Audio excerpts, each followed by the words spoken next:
Okay, pickup video for the 17th of January 2014. My brother and his wife came down for the day, and the main event was record shopping. I picked up some other crap too, but I wanted to do a pickup video in regards to the records that I picked up. So yeah, I picked up quite a few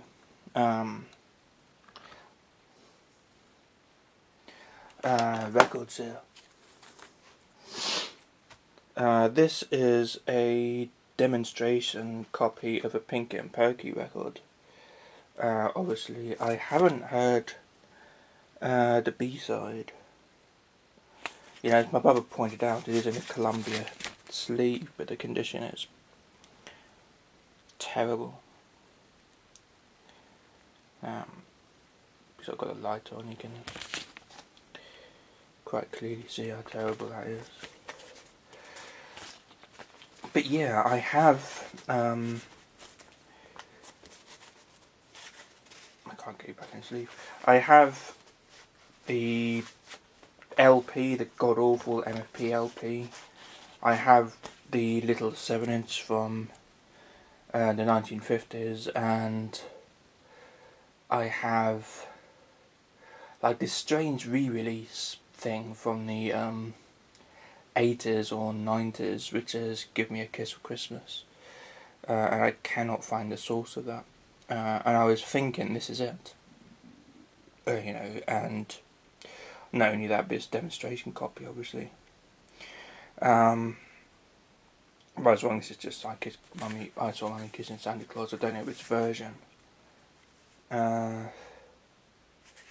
Value of Christmas Trees, I'll have to see if that's on the LP. I wouldn't be surprised. The LP came out in the 70s. And I have a Rolf Harris record, very much like this, only it's green, and that's from like 1979. Excuse me. And I have a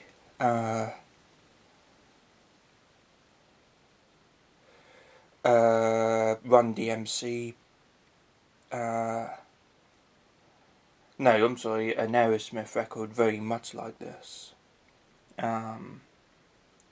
which I think is on CBS though, and that's obviously sort of late 70s, early 80s, that's Walk This Way. And yes, I don't think that's as early as the 40, the EP from the 50s. And I think the LP might have had a re-recording of the I Saw Mummy Kissing Santa Claus. I really do not know. So I'm going to have to look that up. This is Judith Durham singing the non-performing line Quickstep. I have no idea. It's just the title that amused me, and I think I quite kind of like the olive tree. In the RCA, that one's not so bad. I got that Pinky and Pokey one from I can't remember. I can't pronounce it. Ross or something like that. The charity shop that helps new homeowners who haven't got a lot of money get on their feet. I got the rest of these 45s from the RSPCA shop in Nailsworth.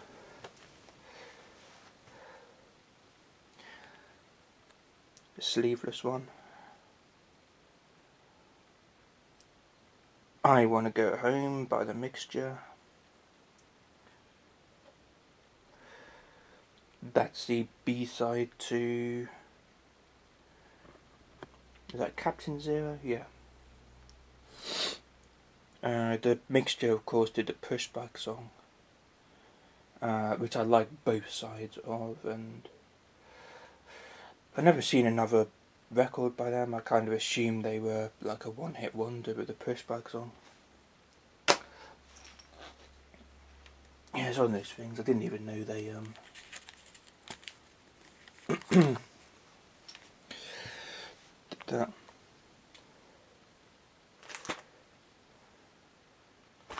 Oh yeah, All Around My House. This is another title that kind of amused me. It's called, got Stil I Spam, but it's All Around My Hat and Black Eyed Davy in pretty bad condition, but it will clean up.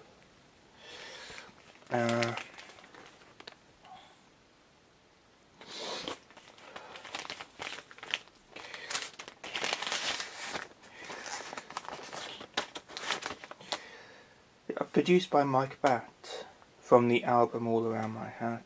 Yeah. Interesting, from 1975. Mike Batt, I think he was actually quite a decent songwriter, but most of the stuff he wrote was for the Wombles, and most of the rest of it was for Watership Down. And it was only that one song, wasn't it? Leo Sayer, Raining in My Heart, River Picture Sleeve. Already have this somewhere, but I don't have the picture sleeve. Absolutely love this. I think it's like the only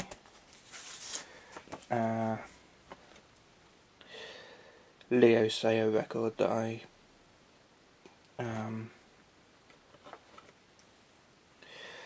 actually like. It's Backdrift, Don't Look Away.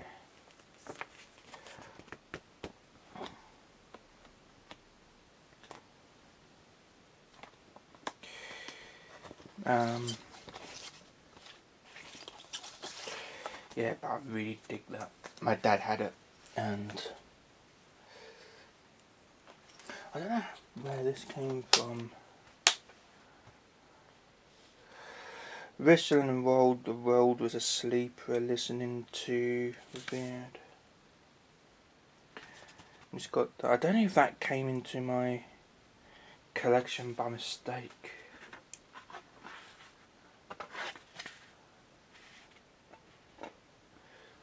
I don't think it did. I think I actually bought this and I've taken it out of my bag by mistake. I also bought a load of sort of, you know, CDs and DVDs that you get from newspapers, because I love doing that as well. Maybe one day I'll do a pick-up video of those. I bought a load from eBay as well, so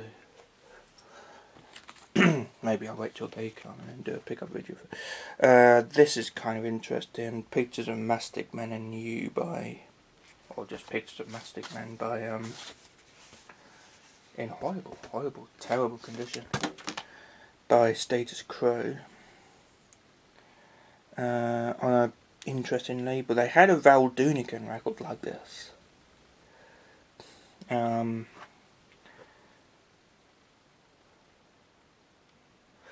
It's Backdrift, Gentleman Joe's Sidewalk Cafe, 75-cent minimum, whatever that is. Like I said, I had a Val Doonican record like this as well, but it was nothing I really recognised. Val Doonican was on Decca. I don't know what label Status Quo were on at this time. I don't know if this is the standard American copy or if it's something special. And Pie wasn't a British company, was it? I think they were like German or something, and then they kind of went international. Cold Cut. I can't decide whether, this is, we're going to have problems because they're bigger. I can't decide whether this is the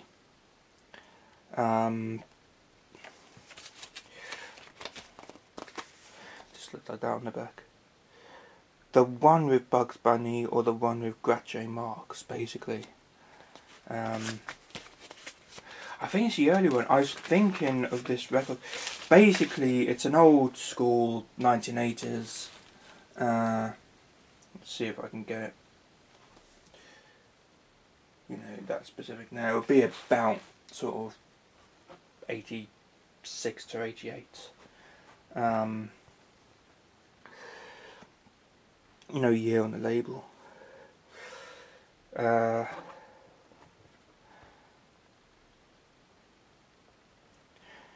Yeah, I think the A-side's vocal, and then... Oh, yeah.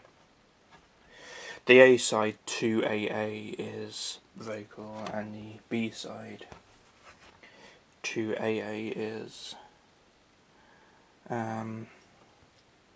Speng, whatever that is. Yeah, basically it's old school 1980s house, but with random sort of samples from everything. In fact, the old one, the one from... we had one on the Hits of House Are Here, a yellow album from Cattell, and one from a different cassette at the beginning, which I always thought was Doctor in the House. I don't know, I kind of hope it's the older one with... In fact, I'm pretty sure it's the it's a newer one, because it's the Plastic Man. It's Gold Cut featuring Plastic Man and the Plastic People. It's got that weird kind of thing at the end. What was that one that had Bugs Bunny on it then? What was that called? I have no idea.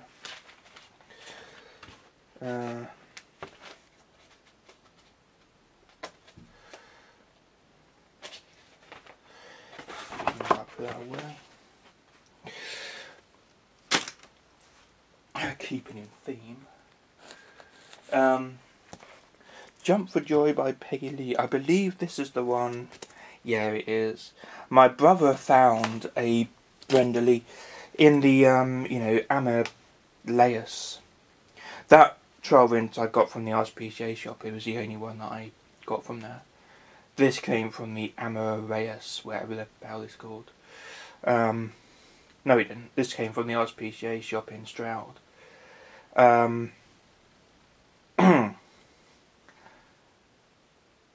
And what happened was me and, you know, my brother were in the Amadeus record shop. They have like three big boxes of 12 inches, all completely random. They're all £1 each, and they're all just chucked in there, so, you know, you could well find a gem, and we certainly did.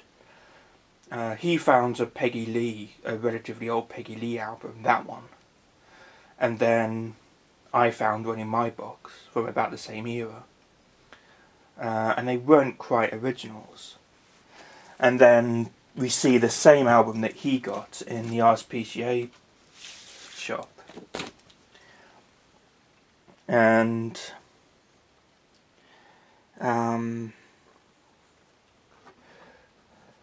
he said, well, you might as well get it then, because, you know, then you'll have two. And I'll just have the one sort of thing, because I've already got this album, and mine's more original.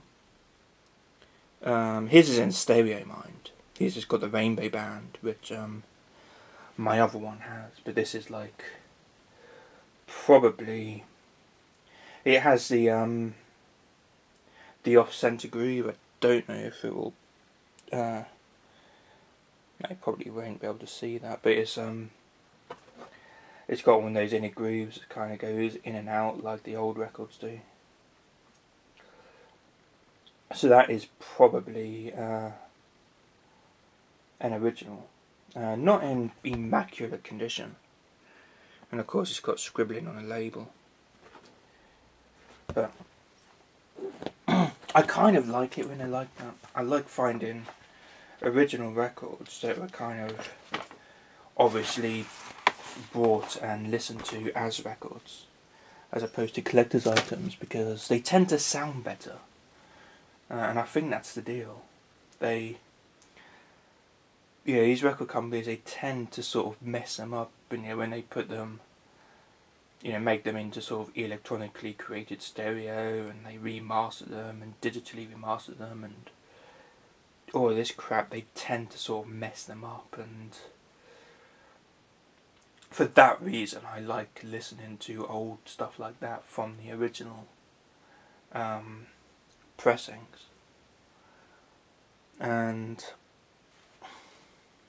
yeah, of course the original pressings are usually collector's items. They usually cost an arm and a leg, but I've got a load of Beatles first pressings as well. I haven't got the first album as the first pressing, but that's fourth pressing, which came out like a year later, and that's still good enough. And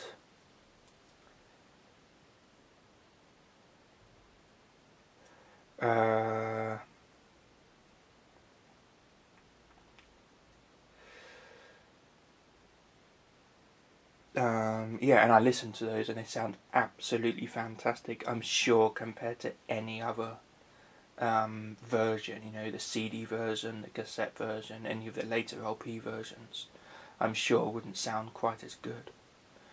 And it's not so bad that, it sounds all crackly and rubbish, but, they don't have covers, and the covers that I found later on are all scuffed, and yeah, so they're not worth anything, but they're worth something to me. I was very happy to find this. Very happy. Definition of sound. What's it called? A journey within... Oh, Love and Life. A journey with the Chamalons. Kind of looks like that on the backside, which is kind of irritating. I don't know if the CD looks like that. That's kind of amusing. Yeah, it's got all that information. Yeah, I've got this on CD. I've always wanted it on LP. I always assumed it would be on 2 LPs actually. It's not in great condition either, because it's quite a long album. So it might not play all that well, and that might be why it was cheap. But it was only £4. My CD cost more than that from the store. So that's probably one of the ones I'll listen to first. Very happy to find that. At that price. Oh, £3, I'm sorry. It was even cheaper.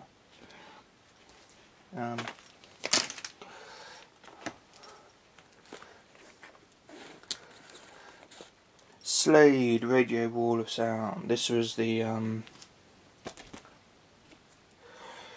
1990s sort of remix.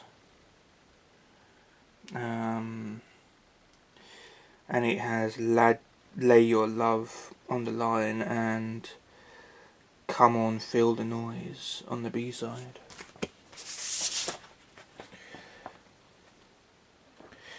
It kind of looks like that.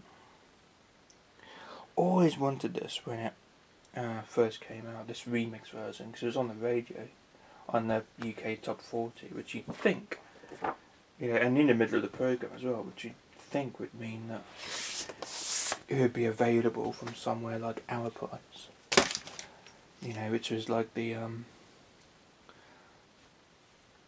one of the main record shops at the time, but,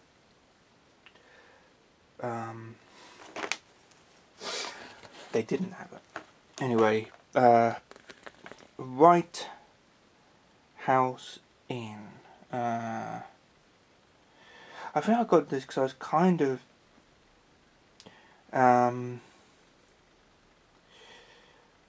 mildly amused by the cast and the White Horse Inn. I thought it was the White House Inn. Stupid font. And by some of the titles. Yeah, it's one of these with sleeve notes. It's an original His Master's Voice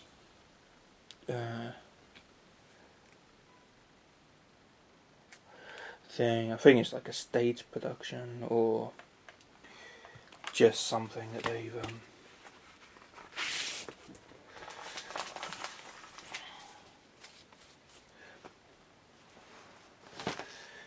and because they love me, they've given me. And it's not in too bad a condition either. Of course, it has the classic His Master's Voice label. Definition of sound and definition of sound was from Trading Post. Radio Wall of Sound was from the RSPJ shop in Stroud.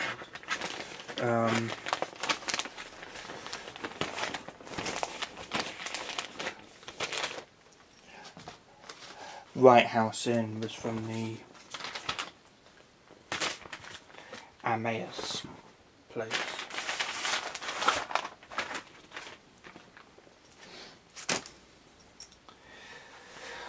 This was from the Emmaus place. I just cracked up when I saw this. When I saw his face. It's just fantastic. A lot of these types of records, it's obviously like a Ms. Mills or Russ Conrad style type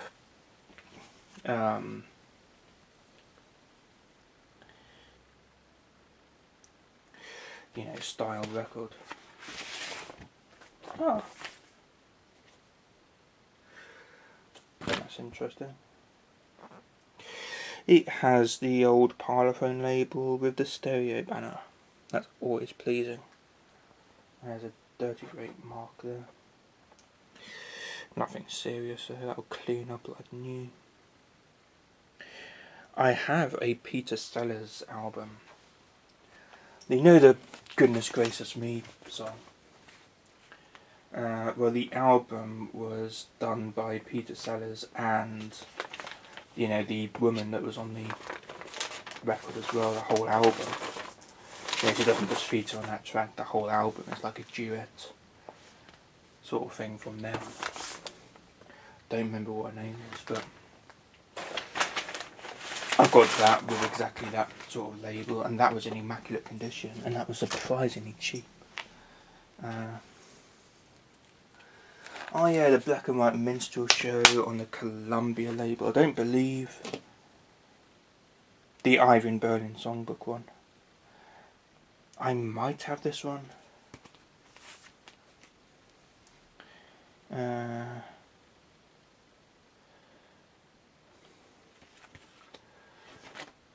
it's got a sort of a gate sleeve. I can't get all that in shot.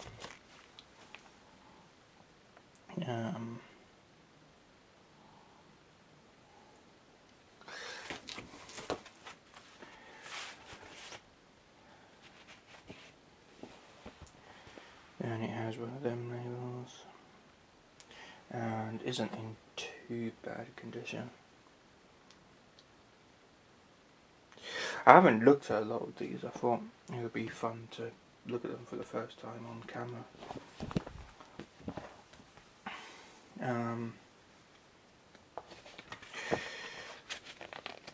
These were from the Emmaus, what bloody hell it's called. They didn't give me a bag actually. Yeah, I just like the cover to this one really. Night and Daydream. Also, I think my brother said he's seen it, and he's always been curious as to what it. Special promotional copy. I wonder if that's just been stuck on there. You see, it has all of this. Very much like the Hare Krishna records that this is on the Touchstone record label. Much like those Hare Krishna records, they've had things very much like that. It is in terrible condition. When was this put out? 1978. So potentially this could be quite cool. Very cool indeed. Busy Making Progress and The Golden Avatar were both very good albums. The other disco thing they put out was absolutely terrible. That was all on Sounds Disc or something like that. Sans Disc. Sans something disc. I don't know. I'm going to have to charge this camera up, I think, before. The Brave Boys.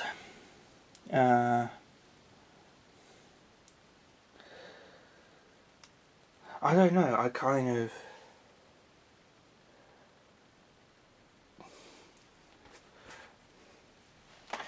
wasn't too excited about this at first, because I thought it's just going to be that sort of stereotypical Mexican music. And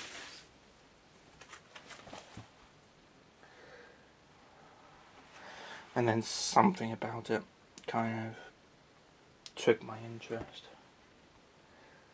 I don't know, maybe it's the fact that it kind of looks foreign. I don't know if it...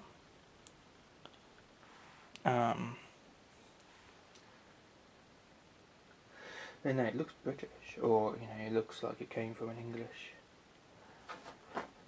speaking country in... God, is that 1959 or 1960? I'm going to say 1959 because it's got one of those off-centre middles again. So it's probably one of those... you know, that stereotypical kind of Mexican sort of banjo music, which I don't particularly care for. To be honest, my old means, and that's why I haven't heard anything really from this person. This is just a Hallmark record. There's nothing truly exciting about it.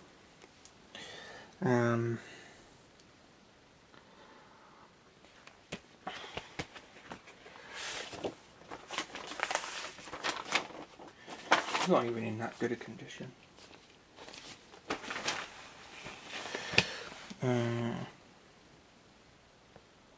It's just got one of them nails.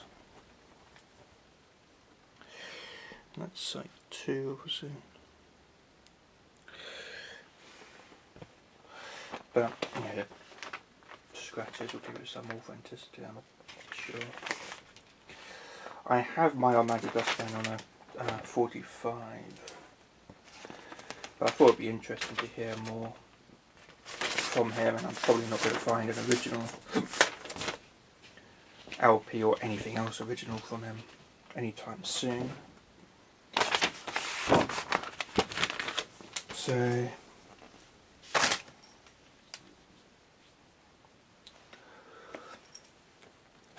Hard Hits. I don't know if I ever had this one. I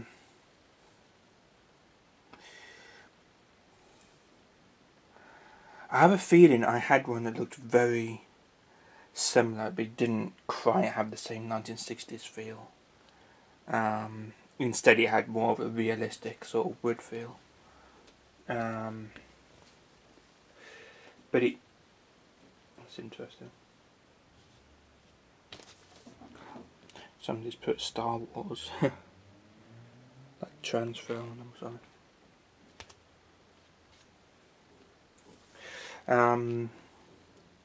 But yeah, there's your track listing. It's got sleeve notes, and it has a blue MFP label. I think I've looked them up before. Music's in bloody knacker condition. I think I've seen you know, I've looked up the MFP label on Wikipedia and all sorts. I don't know if they were blue to begin with, or if they're classic. I thought the classical ones were blue, and things like jazz and, you know, the George Mitchell things. And I think I've got some Ross Conway, which is both on blue and on red.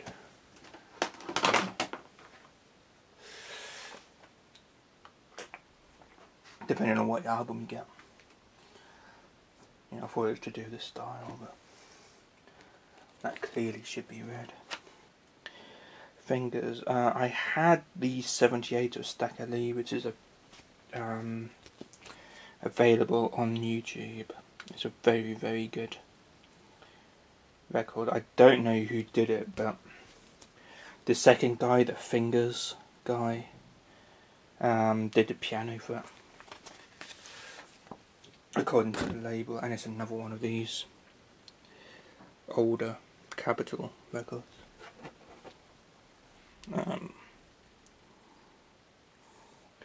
Not too bad a condition, it's just that the stupid cover is hacked all to shreds, and it doesn't have sleeve notes. So when it was made,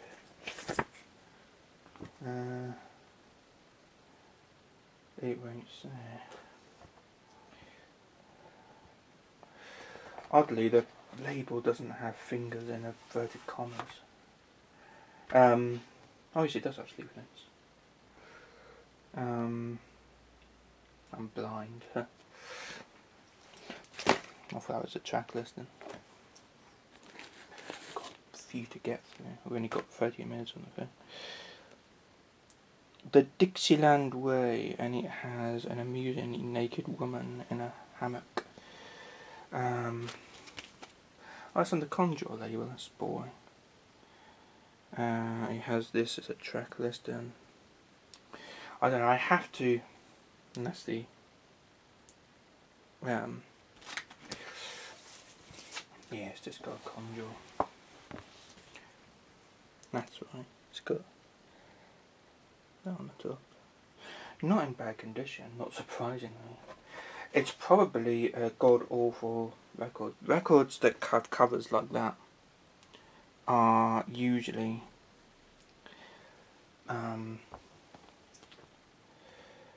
absolutely horrible in quality, you know, sort of amusingly so. A record that I've got, which, you know, leaves nothing to the imagination, really does sound like elevator music. It's sort of a cross between elevator and porn music, in fact. I think it's supposed to be the latter. Anyway. Who's this? It's a Date. Darina I've never heard of this girl before. Darina whatever. There's a track listing. I know, it just kind of looks all old and sexy, and the Turntable song. Well, I think there's something about it, other than that kind of amused me enough to buy it. Not in bad condition, not in great shape. And here's my other Peggy Lee.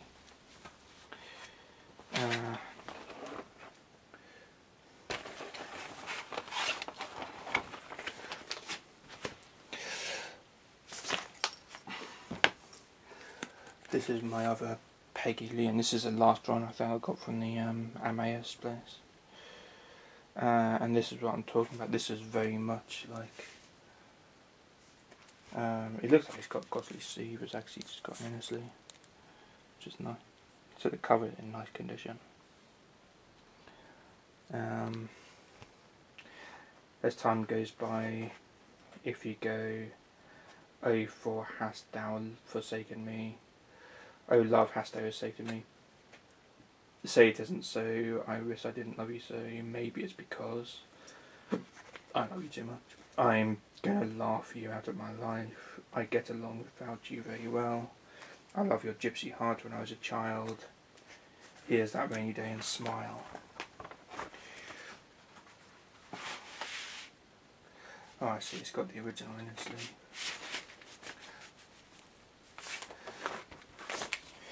And that's what I mean, it's got this horrible bit up here, which I'm sure will just fake off it will. That's what I mean, it's got this rainbow band, Peggy Lee record label. It is in fact in stereo.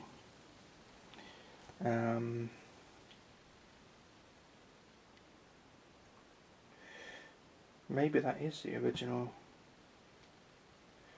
It doesn't have the off-center middle.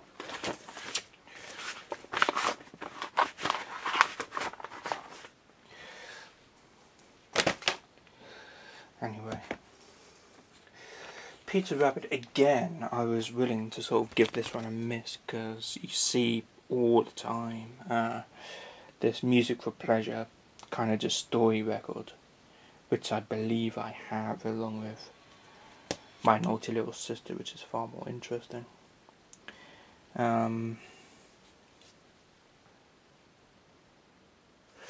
only does it have sleeve notes, but it has all the lyrics to the songs, which is kind of interesting. But I've never seen this one before, and I'm just captured on one album who bring together the songs and story of Peter Rabbit and music of traditional English songs from Beatrix Potter cassettes to her countless admirers.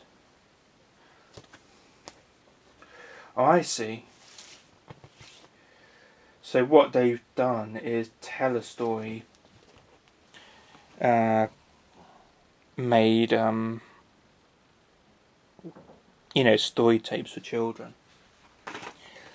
And of course they often had songs on them, especially the ones for the younger children. You know, Rainbow cassettes famously did all the Disney kind of stories, and they always had songs at the end. Some of them, especially the ones for older kids, didn't have songs, but the Beatrix Potter ones obviously did. And what they've done is they've taken all 25 of the music from the Peter Rabbit series, 25 traditional English country airs. The Songs of Peter Rabbit, music, words and music by Dudley Glass. Absolutely amazing. That was from the RSPCA shop. Weasel Gummit sings. What I might do is plug this baby in. This is amusing. I've got some Weasel Gummits on DVD actually, which I haven't watched yet. And it has sleeve notes. It's definitely from the TV show. I don't know when the TV show aired, if it was like a 1960s thing. I thought it was like sort of a late 70s. When was this record put out? 1980. This record was put out in 1980, and it's kind of, I don't know if they purposely made it look like an older record to the point where it's got an old style Decca label, and it's credited to John Pertwee.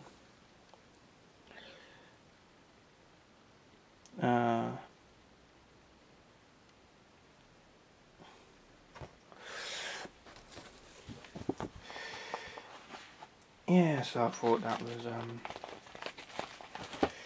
amusing. I'm just going to carry on. Oh, it has in a sleeve bit, which I didn't see, which has all the lyrics. Irritating. I'm going to have to plug this camera in. Kylie Minogue, Enjoy Yourself. This is the second album. It actually feels kind of heavy. I wonder if I have. No, I definitely don't. It says free. Oh, poster and Meet Kylie competition. What's that say? Oh, that's just the address of the people.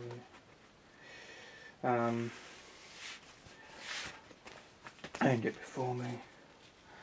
Of course, you got that. I'm not such a big fan of this album, to be honest. I much prefer the first album which you know, we listen to all the time. Kind of bored with it. I was there about the time that the first album and the Bros album and Michael Jackson's Bad came out, and those were the three things that that everyone had.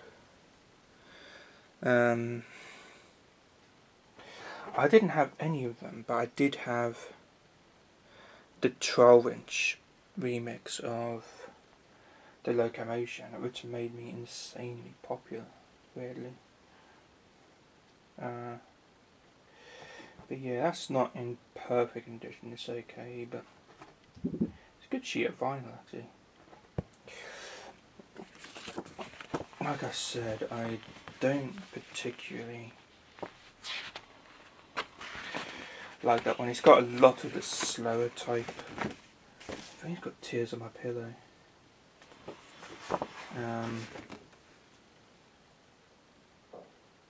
Yeah, Tears on My Pillow.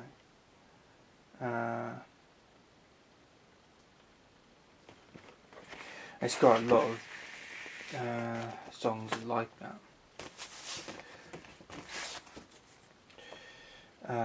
Most of which I haven't heard, whereas the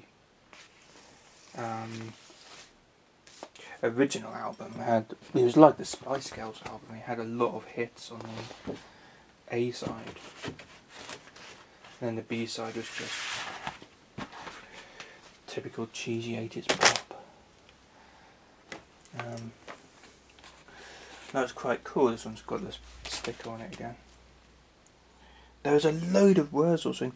My brother from the shop in Nailsworth got like a load of Dr. Hook records, and he's a lucky little shit. Because I would have liked some of those, but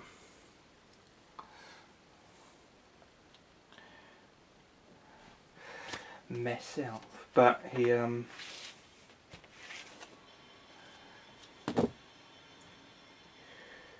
that's interesting. Add Cutler and the Wurzels from 1966, and it's not credited to anybody. This one actually has track markers, and this one does have track markers as well. And it's on that older Columbia label. I've got both alive. I've got a couple of Wurzels records. I don't remember which ones. With the Wurzels, I seem to remember all of their singles are really, really good, and then the rest of the stuff on the albums, like, I just feel that's the case with both of the albums I got anyway. The albums themselves aren't that good apart from the tracks which were singles. And I did see a record which had the Blackbird and Combine Harvester, which I might go for, but I didn't recognise any of the other tracks. So yeah, I might go back for that one. This is another live album, and yeah, it looks like, this was a sort of before they became famous almost type thing, which is kind of interesting. You've got the old school. This is the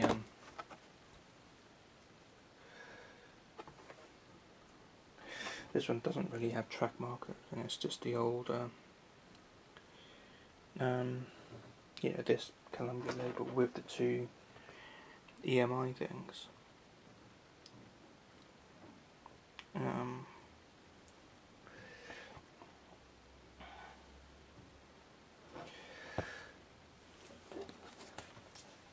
I'm going to have to look them up. I don't know. They obviously weren't called Ads Cutler, and this is again. This was. It looks like a compilation, like a live compilation type thing. It's got all kinds of dates on it, but it's credited to Ad Cutler and the Wurzels. And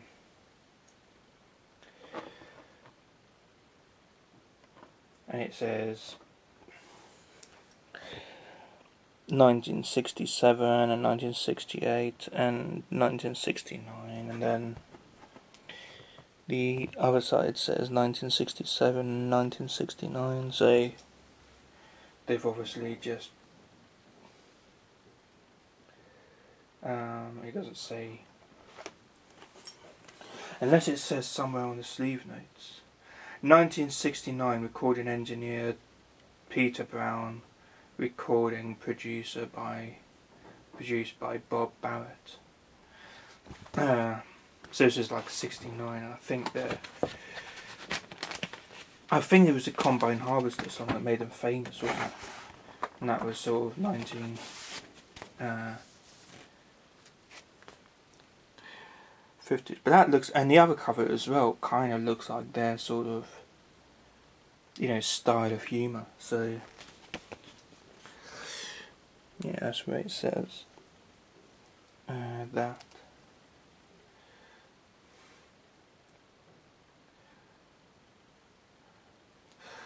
It's not quite old enough to say recording first published. This I got from, I think, the YMCA shop. And I thought it was interesting. I love the Shirley Bassey stuff that's on United Artists. But this looks like a very early United Artist release. I was in two minds of whether I wanted to get it. It was a couple of quid. And the label looks like that. And usually I don't usually have the sort of the cream label. This is from 1967. You have to be careful. The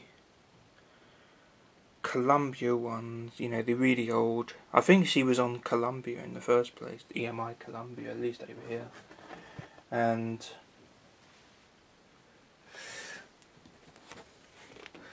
with those records,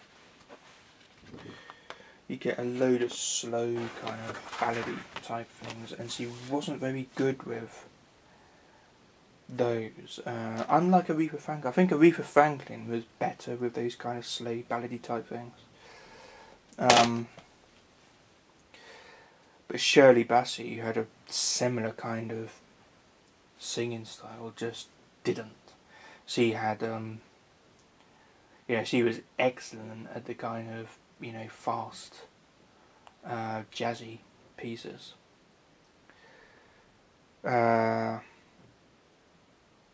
There's a great song on the Green Columbia label called Hold Me Tight. Back to If You'll Never Know. I don't know which was an A-side, probably the latter. But Hold Me Tight is absolutely brilliant. And you know, but they seem to go more for the slow ballady type things, which, you know, like I said, they weren't very good. And then the later ones, which still, you know, you've got Tears of a Clown and that sort of thing, which is kind of in the middle, I guess. And I don't know if it was a mixture of her singing style and the recording technology of the time, but the stuff she released on in the 70s on United Artists was, you know, I really do like. It had a much sort of crisper sound, and I got this from the same store, ABBA the album. Nothing too exciting. They're very, very common record. It is the only ABBA record to be repackaged completely from its original. Well, it's not that good condition. Had one that was in immaculate condition,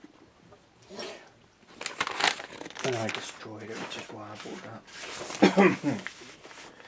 It's probably it was $150. It's probably the most expensive one I could find, and the record isn't in great condition, so failed there. Kim Sims, too blind to see it? Yeah, it doesn't have any price. I got this from the Trading Post record shop. Me and my brother, he kind of, well, apparently he had some new stock in. Oh, that was a surprise. That's got 2 tracks. I wonder if it's, and that's got 3 tracks. And it is absolutely knackered condition, really dirty. It looks like I'm going to have to clean this up.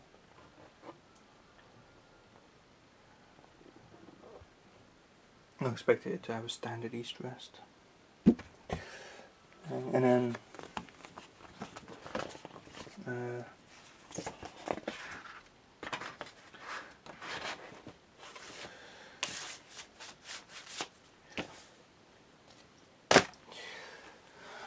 Sabrina Johnson's piece, which was, you know,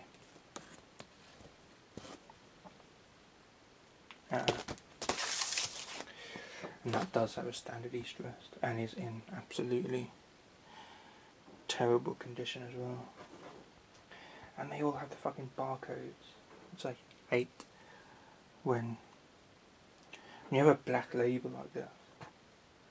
It kind of really sticks out like a sore thumb. I understand the barcode readers can't read it if it's like white bars on a black background. You have to be a pure white background and pure black bars to work, I understand.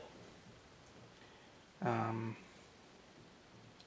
sometimes they kind of deviated from that, didn't they? But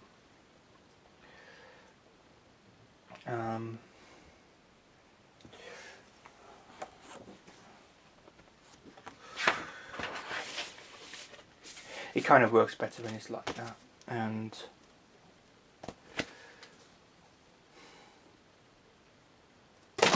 it kind of just looks ugly though. It really does make the labels look ugly. When the label's, you know, supposed to be black in particular, and it's got like a barcode like that on it, it's like this, you may as well just leave the barcode out.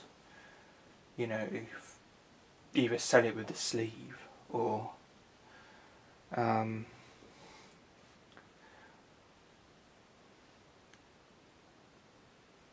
you know, or do it the old fashioned way. I don't mind barcodes on the sleeves as well. Jimmy Smith. This was only £2, and I love Who's Afraid of Virginia Woolf. It's quite an old record. He had quite a lot of Virginia Woolf. Of Jimmy Smith. A lot of it was kind of expensive. There was a live album that I wanted that was £7, and another one that I wanted which was about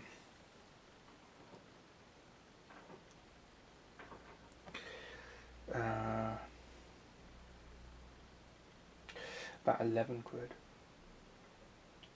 I might go back for the live one.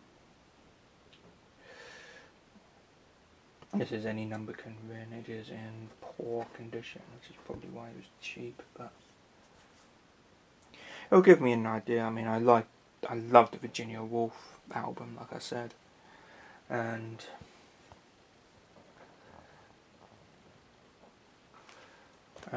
was this made by?